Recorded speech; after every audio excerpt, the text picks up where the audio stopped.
Wait, what about weird?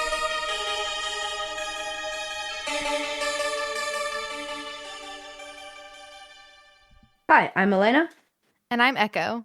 and this is our podcast, What About Weird? A podcast discussing all things weird from cryptids and aliens to strange science and unhinged history.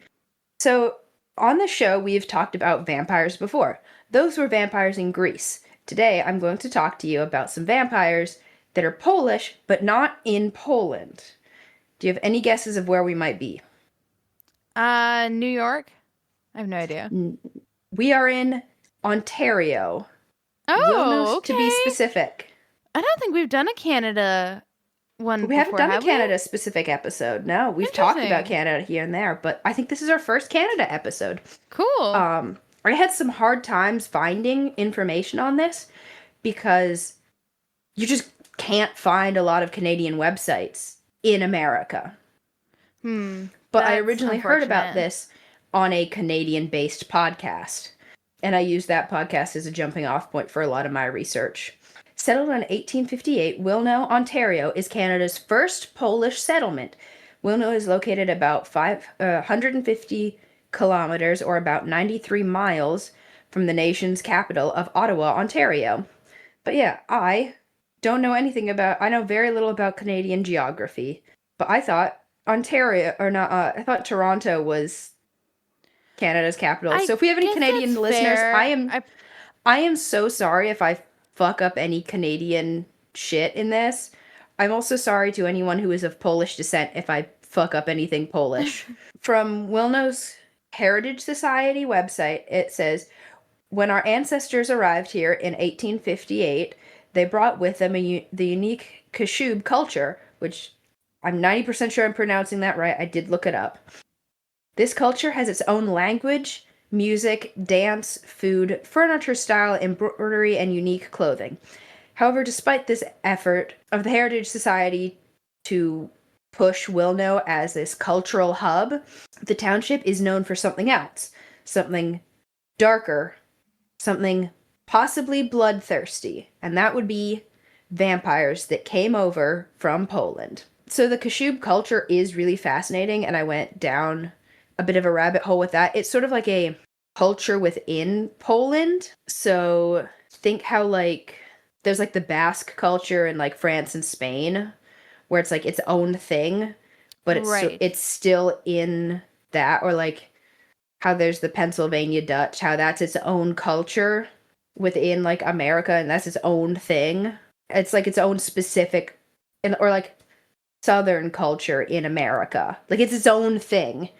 It is Polish, it's a variation of Polish from what I understand, but it's like its own thing. Okay. Sorry for my sniffles. So naturally, being the cultural hub, or like the oldest I can't talk, oldest Polish community in Canada, it drew some attention from what's called Project Mercury, sometimes called the Mercury series. This was a project in the middle of the last century where Canada started collecting all the stories of and cataloging the ethnic and cultural makeup of Canada and just like, well, we Oh, don't want to lose interesting. these cultures. How do we, learn about these cultures? And that's what this was. It like people would go around and it was usually people of those cultures would go out and go to learn more about like, the Polish people in Canada would go and learn about and research Polish culture in Canada and then would report back to this Project Mercury so that they could get more of an idea of like who all lives in Canada and what's all the different cultures that make Canada great. Right. Um, And then also kind of neat because if you wanted to if you immigrated to Canada being like where is my exactly. community at, where like people that I might know, or like if I Something had I'm family familiar in this with. area. Yeah. Yeah, it's also like, hey, I'm moving from, Poland or whatever. I want to move to Canada, but I don't want to be a Pole out on my own. So where are the other Poles? Like where are the other Polish people? That's cool. And so um enter historian and Slavic folklorist Jan L. Perquis Fuck. I had I writ down how to pronounce his name. Perkowski.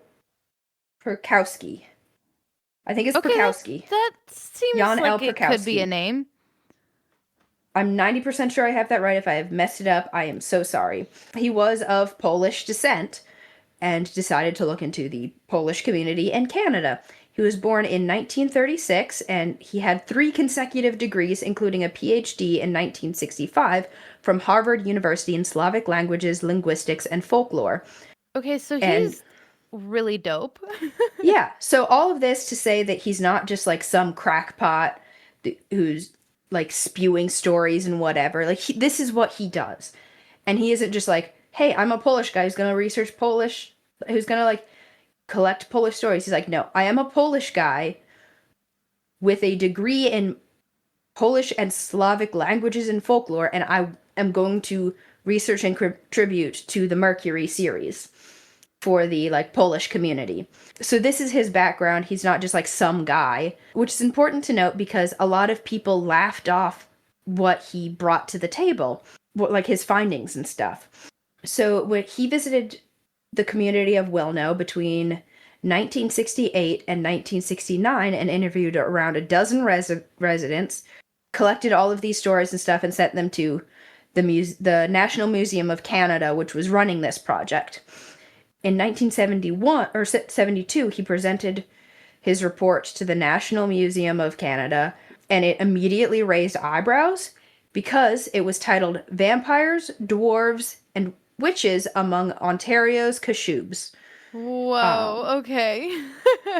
So when you see that, he was sent out to get all these like stories of like, well, what's the culture like? What's the food like? What's their folklore? And he comes back and he's like, "You're not going to believe this. I got stories about vampires." And everyone was immediately like, hang on. What you got going on here?" So I'm primarily just going to be talking about the vampires today. Oh And man, because I was kind of excited because you said dwarves and witches too. Oh, I want to dig into them at some point. Oh my gosh. There's some really cool like Canadian folklore and stuff out there that we just don't hear about as Americans. Right. The vampires is really what stuck for people, and it's part of what Wilno is known for now, at least in like paranormal circles. Like I said, the community of Wilno like doesn't have any signs about this, doesn't advertise it. They really try and push the cultural aspect of things. Like they're lean heavily for tourism and stuff on the like fact that they're the oldest Polish settlement in Canada. And if you try to talk to them about this, they're like, "No, those are all stories that have been taken out of context." But once the story got out that somebody was saying that there's vampires in Ontario, and you know how the news is, things get construed and misconstrued and everything. They tried the politicians tried like hushing it up and getting it away, but the news just grabbed it and ran with it. And so for the past 50 years, well over 50 years, Wilno has been trying to recover from these reports. And like I said, they're like, these are all just stories. This is our folklore stories. We are not saying that there are vampires here. Yeah, these are our like, folklore stories. If they're coming out with this, you got to think that's indicative of the fact that maybe this was harmful to their community. Like maybe this spreading around and it being like, "Oh, we really think there's vampires there," versus like, "Hey, this is some folklore that people brought over when they immigrated here," or like, "This is just folklore from this region." Like instead of that being made clear, I guess maybe it like really had a negative impact on how people viewed that area. Yeah, that's what I'm thinking. And it's a lot of people are like, if you look up Wilno vampires, it's just like, it's either paranormal researchers going, "Hey guys, look, there's vampires in Wilno," or people from Wilno going, "There's no vampires here. It's all folk stories." Like you wouldn't go to like Louisiana and be like, "You're telling me that you have werewolves?" Right. So You know? after these came out, were there reports of actual vampires? Like, were there people that thought they were witnessing vampires in the area? None of the locals, Right, but but probably there still were people some. claiming that they saw stuff Yeah. there. Um, so let's talk a little bit about the vampires that Perkowski said that he learned about. So some of this may sound familiar from our other vampire episode, the Vrikolocasts, which are the vampires of Greece. I went and listened to that episode again just because I kept finding some similarities and stuff. So if some of this sounds a bit repetitive, it's because we talked about some of it there, even though that was Greece and this is a subgroup of Polish people and their vampires. There are more vampires than more types of Polish vampires than just what I'm going to talk about here, but these are the two types that Perkowski wrote about. So normally we're used to like the Hollywood vampire, like vampires where they're all like sexy and suave and rich Right. and After Dracula, it was all over. yeah, but these were a bit more like zombies where usually some stories differ, but usually they only turn into vampires once they die. So someone is cursed to become a vampire after they die. Isn't that Does it not usually the case? a lot of well what we think about with Hollywood is you get bit and then you turn into a vampire. Not you Yeah. live a full life, you die and then you come back as a vampire. I guess that's fair, but like even in like the Hollywood version, the person when they become a vampire, they die and then come back as the vampire because they're based undead at that Yeah, point. but But I understand what you're saying. Like they die of a death other than them being turned into a vampire and dying yes. due to being turned into a vampire. They like die of I don't know, cancer or something and then they come back as a Yeah. vampire.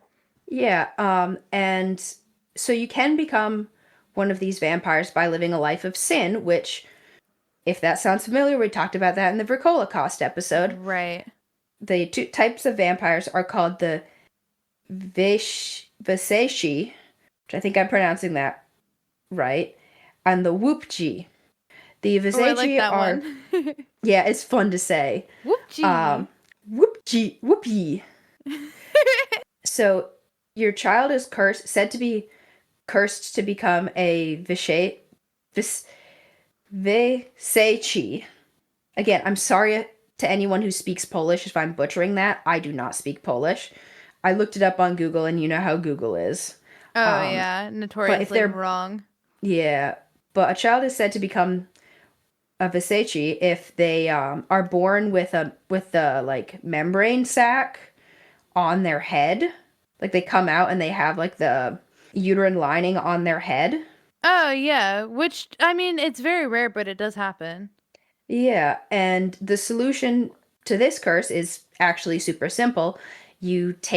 The mother's supposed to take that membrane, dry it out, and save it until their 7th birthday when they're supposed to feed it to the child, and then they are cured of their vampirism. If you don't do this, the child will live its normal life, what have you, and then die and then come back as a vampire. Or alternately, the mother will slowly grow weaker and weaker and weaker as the child becomes stronger, and the mother will die earlier and just like wither away. And that's common with a lot of these is either the mother will slowly like wither away if the baby it's usually if the baby was stillborn, and people they're like, oh no, the baby's stillborn, but it seems to still be kind of alive and the mother is withering away.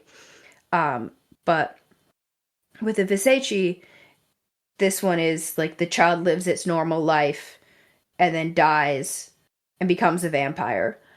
If you don't feed it this like dried membrane sac on its 7th birthday. This is actually really interesting because I just read a book recently where one of the characters was born in the way you described, like born in that membrane. Mm-hmm. And this was a character from the South. And there's actually like some Southern folklore that basically says that if you were born in the membrane like that, then you will never die from drowning. Interesting. I don't think I've ever heard that. Yeah, it was like I don't think it's very common folklore, but it's like it's I think some religious people believe that cuz There's it's a lot like of wild, interesting Southern folklore. yeah. There's like a religious aspect to it that I don't quite remember because it's like God has given you like this one free pass or whatever. Like he brought you into this world filled in Get like a out of fluid jail free sack, card. but he won't bring you out in a fluid sack. So But your mama brought you into this world. She can sure as hell take you out. So, the other type of vampire, the whoopee, or sometimes pronounced whoopji, you'll know if your child is one of these if they're born with 2 teeth. There is no cure for this. Once the child dies, again, preferably as an adult, not as a baby, it will come back as a vampire. And you, at this point, once they die, if you haven't done any of these, if it's the whoopji or if it's the first type we talked about and you didn't feed the child the membrane sac on their 7th birthday, once they die, you then have to take precautions. And this is, again, where it starts sounding very much like the Holocaust. You can either bury them face down so that when they wake up, they will think that they're digging up, but instead they're just digging into the earth. what? What? You bury them face down so that when they wake up to dig out of the coffin, they're like digging towards their front, and they think the front of them is they just up, keep but it's digging down. themselves down deeper. Yes.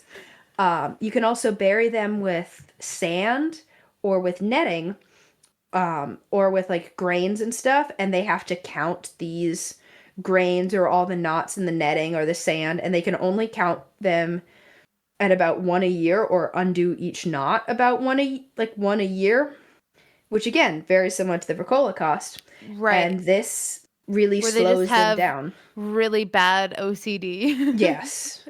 Yeah. Another thing you can do is you can bury them with a cross or a coin in their mouth for them to suck on instead of the blood of the living. I guess maybe they have an iron deficiency. Yeah, Or it does make me think about if like it's I don't know, or maybe it's a paranormal binky. Well, because it was interesting because in the Holocaust there was like the coin that you would In the place mouth or on the eyes, right? Yeah, on the eyes. So that is interesting. But this one's in the mouth and they just suck on the coin instead of needing blood. Yeah, or you put like a cross in their mouth. Interesting. Yeah, it does make me wonder if the coins or the crosses were made of iron and they're thinking that that's similar because like blood has that, iron Yeah, taste I don't to know. it.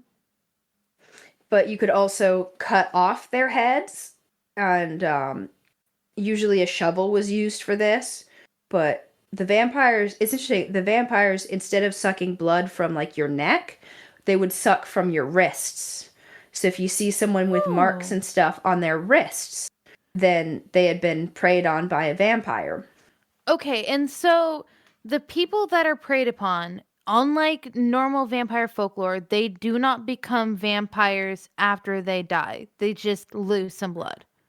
Yes, they will slowly wither away and be killed by these vampires, but they don't become vampires unless they were also born with the sharp teeth, lived a life of sin, or were born with a membrane sac on their head that nobody fed them. Okay. And that's the only one of them that can be fixed is if you're born with the membrane sac. The other two, I guess like you could not commit a life of sin, but the other one is so being born with sharp teeth, like in that one you're just screwed. Yes. Yeah, you're just screwed.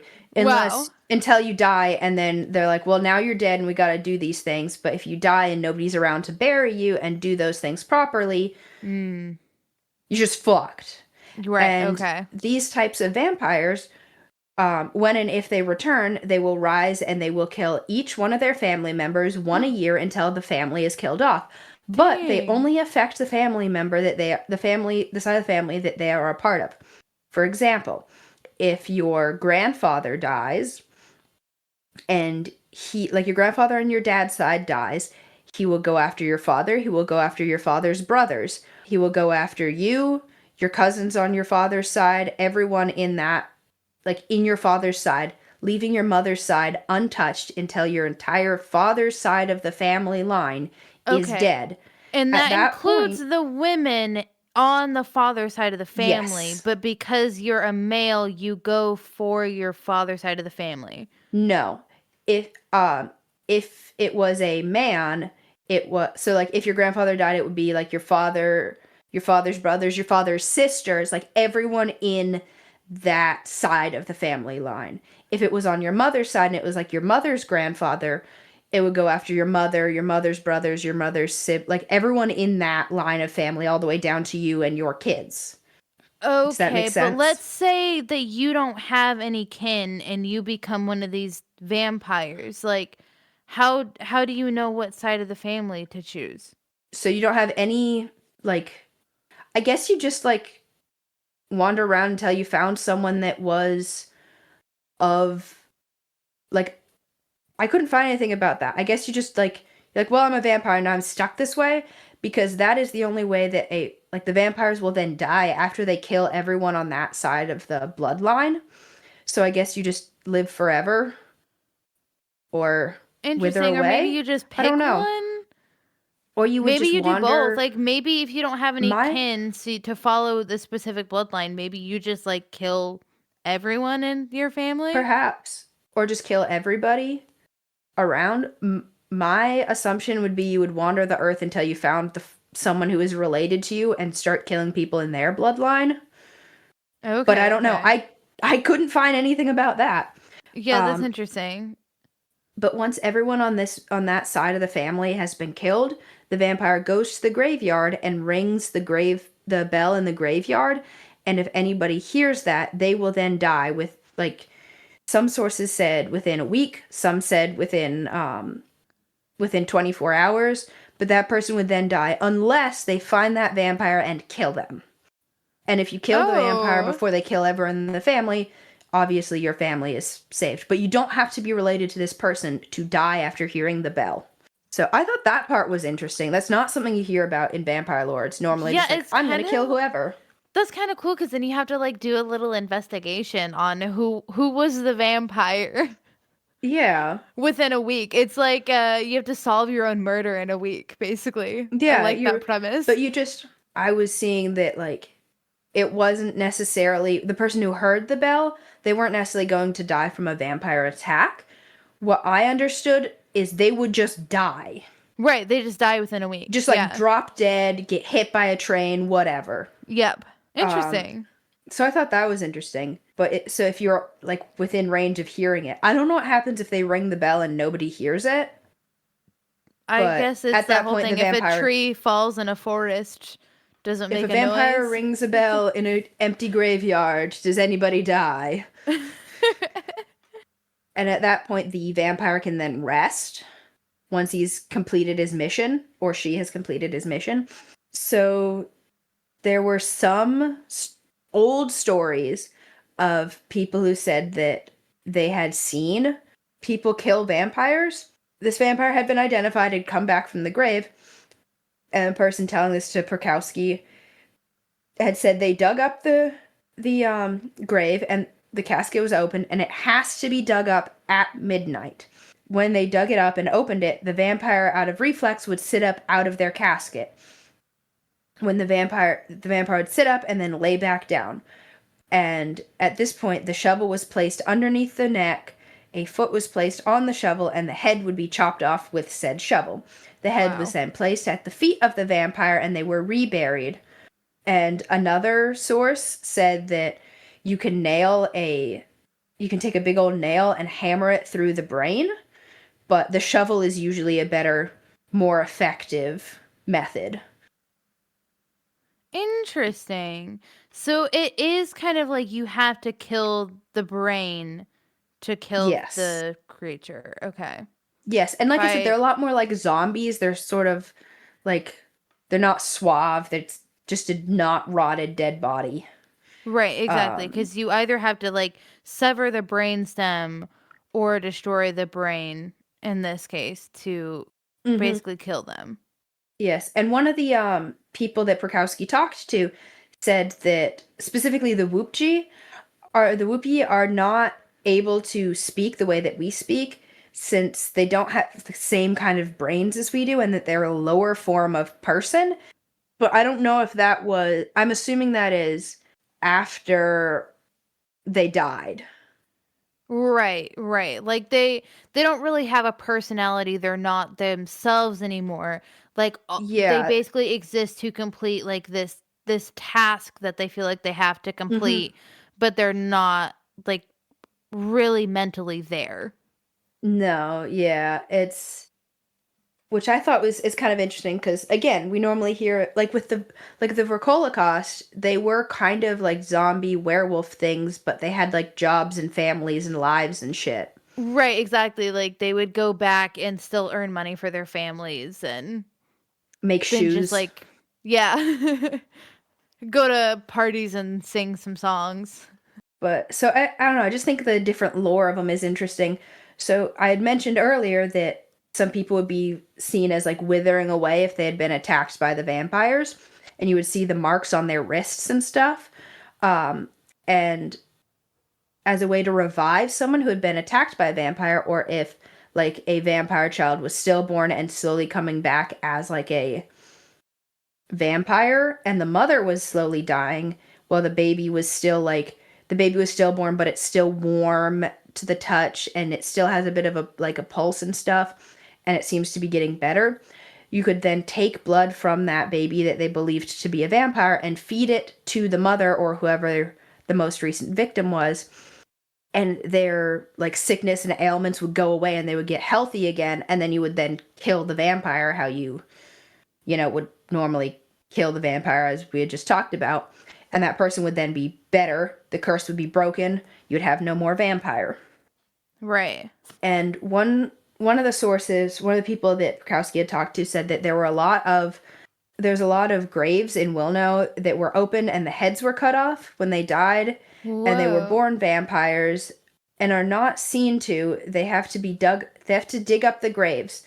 And First, so they this carry. was like was this substantiated like these like there were actually graves where like there were bodies where the heads were cut off, or this is like still all 100% folklore, like none of this actually happened? I was about to get there. Oh, okay. This source had said that they had dug up a bunch of graves, but they never made note or mark of it because they did not want to bring this scandal into the public eye. So take that with a Interesting. grain of salt. Yeah, But because it's like there did has been they some like mysterious deaths in Wilno. There have been people who seem to wither away and whole lines of families die, but that's just like you get yeah, that they in the all got like 1800s and shit. typhoid and they Hmm. died. Yeah, exactly. And there have been like graves that have been dug up and reburied, and there's like a few scant records of it. Prokowski's record, his stories was saying that, oh, they did this all the time. They're always digging up vampires in Wilno and killing them, and they have this. It's like rats up there. There's vampires everywhere. Oh But goodness.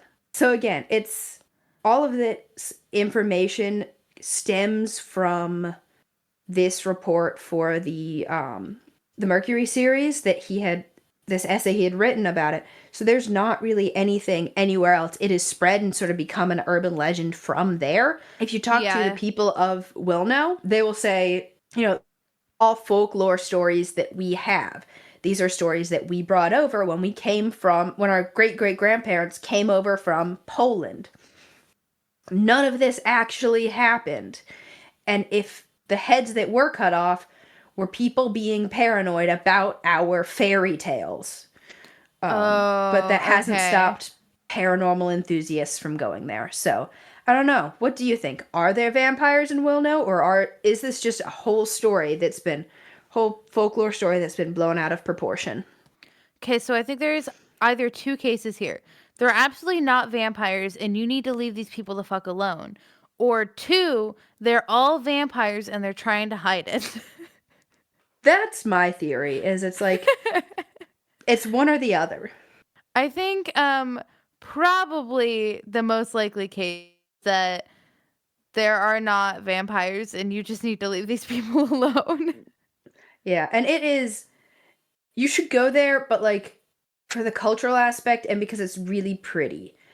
I went to the like the Wilno website and it's just gorgeous. Go there for the culture, not the vampire culture. Just don't ask them about vampires. You could go there for the vampires, but don't be a nosy asshole about it. Yeah, don't be annoying about it. But yeah, it's a bit of a shorter one, but that's all I really have. I know there's Awesome. theories of like you were saying, typhoid, people withering away from all kinds of different diseases and stuff. And probably a lot of the diseases that were caught that like people associate with like theories of where the stories of vampires came from would have been eradicated by like by the mid 1960s when he's writing these stories, so it would have been far enough away. But right. I don't know. I just thought that was a cool little story. Thank you for listening. If you liked it, please rate the podcast and share it with the weird people in your life. Follow us on Instagram at whataboutweird.pod, where we often share pictures related to the episodes. We are also on Blue Sky as What About Weird Pod. If you have any topic suggestions or personal weird stories, please DM us or email us at whataboutweirdpod@gmail.com. And always remember To ask about the weird. Bye bye for for now. now.